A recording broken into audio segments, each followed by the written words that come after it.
leur information. Eric est là, un dernier mot très rapidement sur ce sujet. Je pense que tout le monde a tout dit, hein. C'est-à-dire que c'est un problème, même si mon frère Astani n'aime pas trop l'entendre, très complexe à mon niveau. Et je pense que les solutions, le diagnostic était déjà connu à travers l'audit qui avait été fait. On sait tous, sans être des spécialistes, que le matériel est obsolète.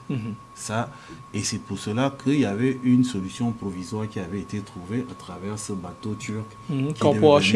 C'était justement, c'était pas une solution à long terme, c'était une solution de dépannage parce que le matériel que la SCGA ne permettait pas de contenir la demande qui est très très forte due à beaucoup d'éléments, hein, comme il a si bien dit mon cadet tout à l'heure, c'est-à-dire que le développement de la ville, la surpopulation, etc.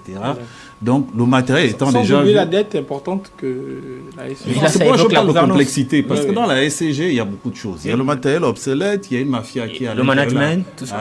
À la SCG, où des gens font concurrence à la SCG. Il y a une transparence aléatoire du gouvernement à travers des véritables causes.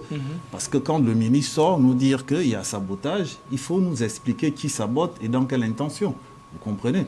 C'est bien de faire des annonces, mais c'est encore mieux quand on a fait une annonce d'être un peu plus explicite. Donc aujourd'hui, ce que les Gabonais attendent du gouvernement, ce qu'ils attendent, c'est que le courant soit rétabli parce que, comme je le dis, c'est un coût social, c'est un coût économique et c'est aussi dangereux parce que c'est comme ça que les déstabilisations d'un pays commencent. Oui, mais Estelle Van l'a évoqué, c'est dommage que Karine Angolais, on ne l'a plus avec nous en direct, mais c'est qui pour indemniser les victimes?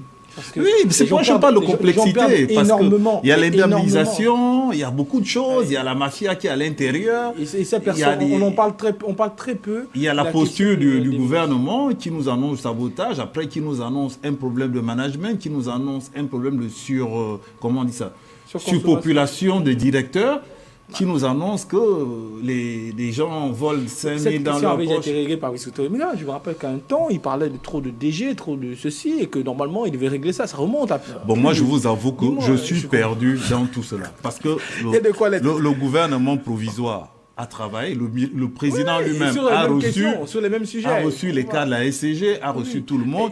2 ans après... Et un discours d'Oligama où il dit clairement, même les salaires, on va tout diminuer. Coupez-moi les têtes. Je ne veux plus avoir des salaires de temps, plus des salaires de 5 millions, plus etc.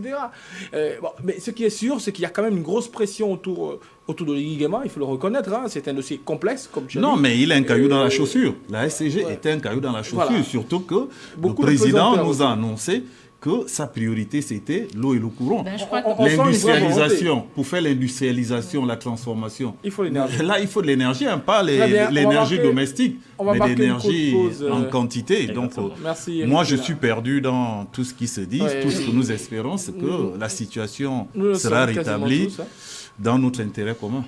Exactement. On va marquer une courte pause et nous retrouver juste derrière pour la suite et fin.